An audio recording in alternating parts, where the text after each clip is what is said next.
O que significam as cartas da corte? Meu nome é Anusha Nadéria, sou taróloga profissional e eu tô aqui para te ajudar nos seus caminhos com o tarô. Então, bora! Você sabe o que significa quando sai um pajem, um cavaleiro, uma rainha, um rei numa leitura de tarô? Você é do tipo de pessoa que sempre que sai uma carta dessas aí na sua tiragem, você fica um pouco travada, um pouco travado, tentando entender o que significa. Isso é muito comum quando a gente está começando nossos caminhos aí com o tarô. Então, se você se sente dessa forma, esse vídeo é para você. As cartas da corte aparecem nos 4 naipes do tarô: copas, ouros, espadas e paus. Elas podem falar aí de um tipo de energia, de uma forma de agir ou até de uma pessoa. Vamos começar então a entender cada uma dessas cartas. Vamos começar pelos pajens. Os pajens, eles representam aquela energia jovem, curiosa, de aprendizado. Eles estão começando algo, né? Eles são os pajens, né, gente? São aquelas figuras mais jovens mesmo, mais novinhas, né, que a gente tinha ali lá na corte. Inclusive, até hoje, né, em casamentos, a gente tem os pajens que entram com as alianças. Geralmente são crianças, né, que ficam nessa posição. Então, é uma energia mais jovem, mais iniciante. Eles podem falar de mensagens que chegam, de aprendizados, de curiosidade, daquele momento em que tudo é novo, né? A gente coloca aí, por exemplo, de uma forma mais prática, de repente é aquela sua amiga que está aprendendo algo novo, fazendo um curso, começando a se encantar por algo aí novo na carreira, ou então começando ali aquele relacionamento, né? Dependendo aí do pajem. Quando você está começando aquele relacionamento com aquele sentimento assim que está no início ainda, em que tudo é novo e você quer se jogar, descobrir as coisas, esse é o pajem. O pajem de copas, por exemplo, pode ser aquela pessoa que está se abrindo emocionalmente para um novo amor. Pode representar também mensagens que podem chegar. Essas mensagens podem ser mensagens amorosas, por exemplo, mas também pode ser aquele tipo de mensagem que não necessariamente é amorosa, mas que deixa o coração quentinho, sabe? Uma notícia boa, uma notícia agradável. Então, geralmente, nesse exemplo aqui do pajem de copas, como a gente está falando de copas, que é o naipe aí das emoções, dos sentimentos, pode estar muito relacionado a essas questões. Se a gente fala, por exemplo, aqui do pajem de espadas, é aqui uma energia mais curiosa. Lembra? Espadas, a gente está falando aí do mental, do racional. Então, é uma energia curiosa, de aprendizado. Pode ser, sim, aquele exemplo que eu dei de alguém começando um curso novo, alguém aprendendo algo novo.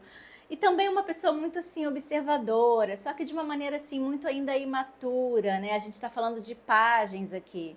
Então, vai sempre representar ou um começo, e nesse caso, por exemplo, do pajem de espadas, a gente pode falar de alguém também um pouco mais imaturo, no caso do pajem de copas também. E aqui a gente tem alguém assim que está aprendendo, muito curioso, né? Alguém muito curioso. O pajem de espadas, esse exemplo aqui, traz a curiosidade. Além, né, da questão do pajem ser um arquétipo de aprendizado, de conhecer algo novo, eles já são curiosos, né, por si só. O pajem de espadas aqui nesse exemplo tem esse plus aí da curiosidade por ser um naipe mental. E os cavaleiros? Cavaleiros são intensidade, movimento, ação. Os cavaleiros são pura ação. Eles já passaram daquela fase de aprendizado ali dos pajens e agora eles querem se mover. Então, se a gente fala, por exemplo, aqui do cavaleiro de paus, paus é o elemento que fala de intensidade, é o elemento do fogo, da ação. Então, é uma energia de muita ação, de muito movimento. A gente pode estar falando de movimentos rápidos, inclusive, aqui, né? Porque o fogo tem essa intensidade, né? O naipe de paus tem isso.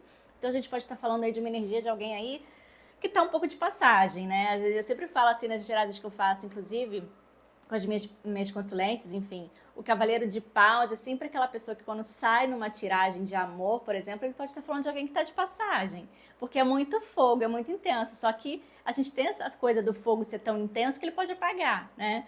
Então, é muito intenso, é rápido, é movimento, né? Aqui é muita ação, é alguém que está aí num corre-corre aí, alguém que está na correria aí do dia, indo atrás do que interessa. Então ele é intenso, impulsivo, ele quer viver o agora. Já o Cavaleiro de Ouros, por exemplo, é aquele mais estratégico, ele tem um ritmo diferente ali do Cavaleiro de Paus que a gente viu, até do Cavaleiro de Espadas também, que tem uma energia também mais aí potente, mais rápida. O Cavaleiro de Ouros, ele é do naipe de ouros, o naipe da matéria, o naipe do que é sólido, do que tem estrutura.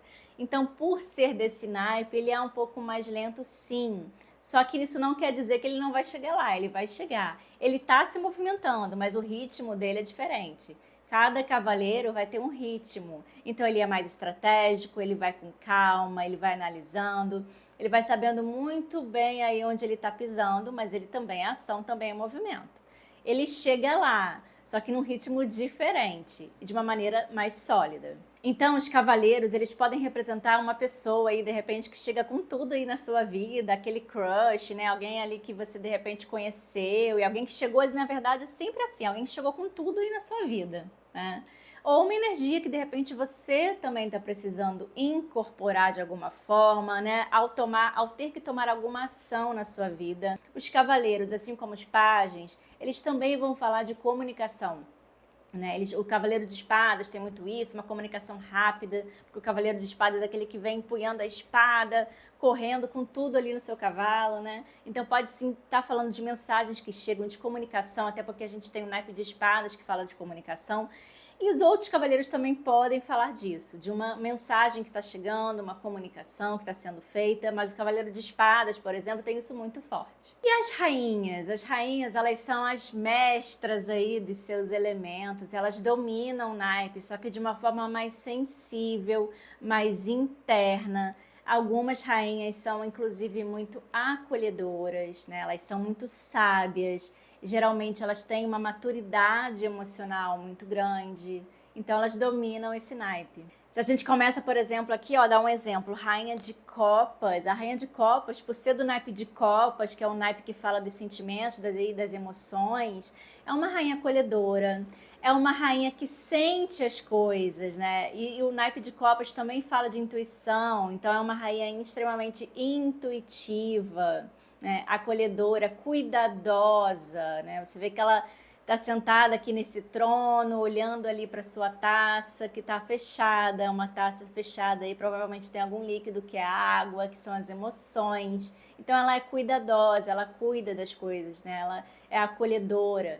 A gente pode estar falando de alguém aí representando uma terapeuta, pode ser aquela sua amiga conselheira, pode ser uma energia sua aí do momento.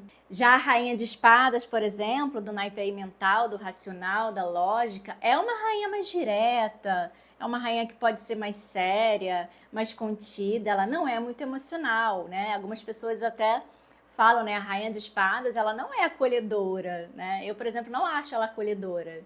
Muita gente fala, porque as rainhas são acolhedoras. Não, nem todas, né? Acolhedora, sim. A Rainha de Ouros é muito acolhedora, né? A Rainha de Copas, como a gente trouxe exemplo aqui, também é bastante acolhedora. A Rainha de Paus também pode ser, mas a Rainha de Espadas, não. A Rainha de Espadas, ela é mais séria, mais direta, né? Você vê que ela está sentada aqui num trono, empunhando uma espada, ela está apontando para uma direção. Então, ela é mais assim, direta. Ela não tem muitas assim, vamos colocar papas na língua, né? Se ela tiver que resolver alguma coisa, ela vai resolver. Se ela tiver que cortar alguma coisa, ela também vai cortar. Então, quando sair uma rainha na sua tiragem, tente entender como eu posso incorporar, acolher essa energia dentro de mim. Será que essa rainha está representando alguém aí, né, que está influenciando uma situação de alguma forma? Também pode estar falando de alguém numa situação aí de poder. E quanto aos reis, os reis, eles representam liderança, autoridade, estrutura. O rei é aquele que sabe o que está fazendo, né? E sabe como agir. Ele domina o naipe dele, né? Ele domina o naipe dele de uma forma mais direta do que as rainhas. É só pensar na energia yang, que é aquela energia masculina, é mais naquela energia da ação, do foco, né? De se movimentar, aquela energia mais da estrutura ali, que a gente tem até na carta do imperador. Se a gente começa aqui com alguns exemplos, a gente pensa aqui no rei de ouros, né? É aquele rei ali mais prático, pode estar falando aqui de um empresário, né? Alguém confiável, alguém aí bem sucedido, afinal de contas é do naipe de ouros, que é o naipe da matéria, que pode estar relacionado à carreira, dinheiro também, à vida material como um todo. Então pode estar falando aí dessa pessoa em posição aí também de uma autoridade e também com uma visão prática e de longo prazo. Se a gente fala, por exemplo, aqui do Rei de Paus, o Rei de Paus é energia do fogo, né? Então é aquele líder nato, aquele líder da ação, que faz acontecer, carismático e cheio aí de ideias e iniciativa. Quando o rei sai numa leitura, ele pode estar falando de alguém, pode estar representando alguém aí numa posição como essas aqui, como esses exemplos que a gente deu, uma posição aí de poder, ou seja, um empresário, alguém numa situação aí, um chefe no trabalho, né? Pode estar falando também de você assumir um papel assim na sua vida, um papel de liderança, né? De você liderar alguma situação. Em leituras aí também de amor, de romance, né? Ele pode estar representando também uma outra pessoa. Se você for uma mulher, né? Pode estar representando aí o seu namorado, o seu marido, o seu crush e vice-versa. E lembrando que as rainhas também têm esse mesmo papel. Para interpretar as cartas da corte, o segredo é olhar o naipe, ou seja, entender do que estamos falando na tiragem em questão. Se a gente está falando aí de uma questão mais mental, mais material, mais emocional, mais de ação, de trabalho. Também é importante se atentar à posição na tiragem, essa tiragem que você está aí usando nesse seu jogo de tarô, né? Então, se essa carta da corte veio numa posição aí de conselho, de desafio, de obstáculo, representando uma pessoa, representando os sentimentos de alguém, representando os seus sentimentos. E muito importante também é o contexto da pergunta. O que está por trás da situação que você está analisando, que você está fazendo esse jogo. E lembre-se, as cartas da corte, elas podem representar pessoas, situações, uma forma de agir. Por exemplo, você pode ser uma rainha de paus num momento de muita coragem aí na sua vida, de muita energia, mas também um pajem de espadas em um outro momento que você está, de repente, aprendendo algo novo. Então, se esse vídeo te ajudou de alguma forma, deixe o seu joinha, o seu comentário e se inscreva no canal. Tchau, tchau!